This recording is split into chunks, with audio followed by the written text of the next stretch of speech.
자, 한편 총선이 7개월 앞으로 다가오면서 공천에 대한 관심도 높아지고 있습니다. 일단은 뭐 내년 총선에서 당의 중심에 있는 그 이른바 윤핵관이라는 분들의 역할이 중요하죠. 근데 사실은 윤핵관이라는 용어를 요즘은 잘 안 써요. 왜냐하면 이미 국민의힘이 윤석열 당으로 됐기 때문에 굳이 그런 말을 안 써요. 그래서 윤핵관 뭐 4인방 전통적으로 얘기하는 뭐 장제원, 권성동, 뭐 이철규, 윤한홍 의원 이분들 관계 네 분도요. 요즘 각각 다 소원해요. 아, 그래요? 그래서 요즘 새로 나온 말이 찐핵관, 신핵관이라고 그래갖고 그 윤핵관들이 좀 분화되고 있다 이런 분석들이 나오고 있거든요. 아시다시피 그 장제원 의원하고 권성동 의원은 여전히 불편한 관계예요. 그 권성동 의원하고 장제원 의원은 대통령이 중재는 아니지만 좀 회복하라고 이렇게 얘기까지 했는데 그래서 권성동 의원이 장제원 의원한테 화해 제스처를 작년 연말에 전화를 했는데 전화는 받으시고 한번 봅시다 형님 그러고 여태까지 한 번도 두 분이 만난 적이 없어요. 지금은 서로 이렇게 형제라고 생각 안 하시는 것 같아요. 권성동 의원이나 장제원 의원이나 서로 마이웨이, 자기 갈 길을 가고 윤석열 정부의 성공을 위해서 각자의 위치에서 최선을 다하면 된다 이런 생각을 하고 있어요.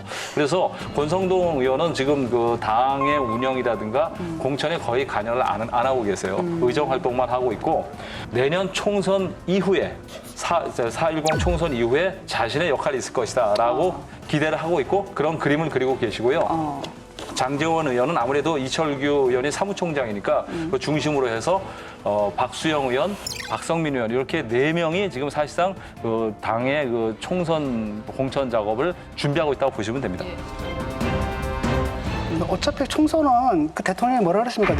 내 책임하에 치르겠다고 했거든요. 대통령이 자기가 총선을 치르겠다고 말씀을 하셨어요. 근데 그 방법은 지금 분명하게 나온 것 같아요. 이념 드라이브거든요. 공산 전체주의 세력을 물리칠.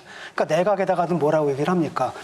전사가 되라고 얘기를 하고 장관들이 나와가지고 국회 나와가지고 다 전사가 돼가지고 맨날 싸움을 하고 있단 말이죠. 이런 걸 총선 전략으로 삼았고 만약에 총선을 딱 끝나고 총선을 치르게 되면은 다음에 공천은 이게 윤 대통령한테 공천받는 사람들이 아니거든요. 이런 상태 속에서 레임덕에 빠지기 싫으니까 일단은 되도록이면 믿을 만한 사람들을 심으려고 할 거예요. 그래서 공천 컨셉의 가장 핵심적인 게 바로 내 사람 심기고 이 당을 갖다 실질적으로 내 당으로 만들겠다라는 이런 욕심이고 그래서 이제 그 주목을 받는 게 이제 검찰 출신들하고 그다음에 특히 이제 대통령실 출신이라든지 이런 사람들 즉 대통령이 신뢰하고 같이 일해왔던 이런 사람들이 어떻게 당으로 내려가느냐. 그다음에 그 당에서는 당연히 원래 그 자리를 차지하고 있던 이 사람들이 지키려고 하고 있고 거기서 나왔던 갈등 이걸 어떻게 정리해내느냐 아마 그게 컨셉이 되지 않을까 싶어요. 그 이번 총선에도 분명히 친윤 감별사라는 분은 나올 것이다. 누가 되더라도. 그게 누가 될 것이냐 이제 주목을 하는 거죠. 예를 들면 이명박 정권 때는 그 이방호 의원이 그 친이 감별사가 돼가지고 뭐 이상득 그 부의장, 뭐 정두현 의원 고인이 되셨지만 그분하고 해서 이제 공천을 주도해서 친박 학살을 이른바 그 주도를 하셨잖아요. 그 이후에 2016년 총선 때는 저 친박 감별사 역할을 누가 했습니까? 그 현기환 그 정무수석하고 그 이한구 공관위원장이 그 핵심적인 역할을 했잖아요. 그 배후에는 최경환 그 부총리 원내대표죠. 그리고 그 윤상현 의원도 큰 역할을 하셨거든요. 그 당시에도 당시 대표가 김무성 대표였는데 그야말로 이제 바지저고리 대표를 만들어버렸잖아요. 내년 총선 공천도 지금 누군가 그 친윤 감별사 역할을 해야 되는데 아마 그 역할을 하면 외형적으로는 이철규 사무총장이 되겠죠. 물론 정무수석이 지금 이지복석도 총선 출마할 생각이 있으니까 누가 갈지는 모르겠지만 그런 라인에서 이루어지지 않을까. 그런데 그 친윤 감별사라는 분들이 잘하면 되지만 못하고 또 무슨 뭐 공천 전횡을 휘두르고 또 김무성 대표 바보 만든 것처럼 김기현 대표도 바보 만들어버리면 이러면 이제 총선 공천 시스템이 완전히 망가지면서 국민의힘 공천이 그 국민들의 어떤 신뢰와 어떤 기대를 좀 저버리게 되는 거죠. 어쨌든 뭐 같은 맥락에서 저는 대통령께서 확실하게 내년 공천을 주도해갖고 총선 이후에 다수당이 된다고 하면 그걸 바탕으로 해서 국정을 장악해 나가겠다 하는 그런 의지가 굉장히 강할 거라고 보고 있습니다.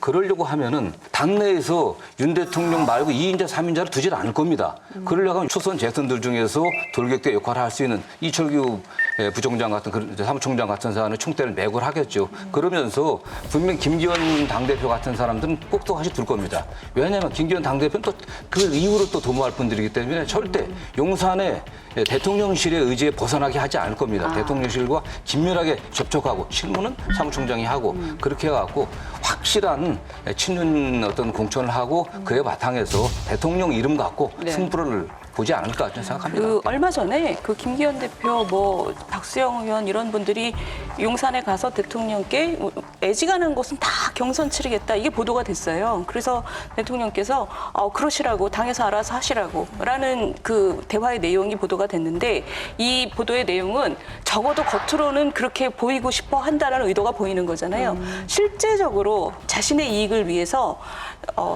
공천에 말썽이 나는 거 이런 게 이제 선거를 망하는 지름길이죠. 근데 이것을 망하지 않게 하는 가장 중요한 압력은 사실은 당원들한테서 나옵니다. 당원들이 지난번 이준석 대표가 되던 전당대회 있잖아요. 그때 보면 지지자들의 그 압력이 굉장히 셌어요. 그러니까 대선을 망치게 하는 전당대회는 안 된다. 이런 식으로. 그러니까 뭐냐면 지도부로 하여금 또는 공천을 관리하는 사람으로 하여금 내 욕심을 차려서는 당원들한테 맞아 죽겠다. 이런 압박을 주게 되는 상황이 필요하거든요. 근데 현재로서의 상황을 보면 지금 예측하신 게 맞지만 이 현재 상황이 그대로 유지되지 않을 가능성이 전 두 개 있다고 봐요. 하나는 민주당 상황. 지금 이재명 대표가 구속되느냐 마느냐 해서 당의 전면적인 혁신이 일어나게 되면 국민의힘도 그런 상황이 오는 거죠. 두 번째는 강서구청장 선거 결과가 그런 상황을 지도부에 압박을 주는 상황으로 저는 발전할 수 있다고 봅니다. 그러니까 그렇습니다. 지금은 지지자들을 굉장히 무서워하고 우리 잘못하다가 맞아 죽겠는데 이런 식의 그 압박이 되는 상황이 벌어지는 게 사실은 총선을 위해서는 가장 좋은 결과죠. 근데 지금 같은 여당이나 지금 그 대통령실에서는 어떻게든 정치에 대한 혐오감이 높아지고 중도층이라든가 정치 무관심층이 높아가니까 대통령 지지율을 35% 내외에서만 유지한다고 하면 그 사람들만 동원하면 이길 수 있다라고 하는 그런 환상이 있는 것 같아요. 근데 절대 저도 그렇게 되지는 않을 거라고 보겠습니다. 그거는 민주당도 지금 똑같은데 맞아요. 지금 정 의원님께서 그렇게 말씀하시면 제가 당황스럽죠. 정성 의원님이 6번 공천 받으셨잖아요. 네네. 그 공천의 성공 비결은 이거다. 내가 느껴보니까. 저는 6번을 공천하면서 내가 느껴보니까. 저는 6번을 공천하면서 저 말고 신청서를 낸 사람이 없었습니다. 맞아요. 단독 공천해갖고 단독. 초기의 경쟁자를 다 몰아내버린 거예요. 싹을 잘라버린 거예요. 어려운 지역에 지역이라고. 이제 정성호 의원을 필적할 만한 그런 경쟁이 어려운 없었던 처음에 거예요. 그러니까 그런 싹이 나오면 그냥 잘라버리고 누가 나오려고 하는 분이 없었고.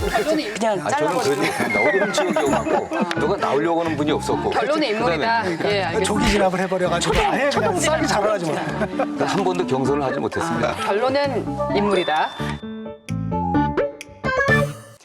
여러분, 여기를 눌러서 구독을 해주시면 강적들 컨텐츠를 빠르게 만나보실 수가 있습니다. 알람 설정도 잊지 말아주세요.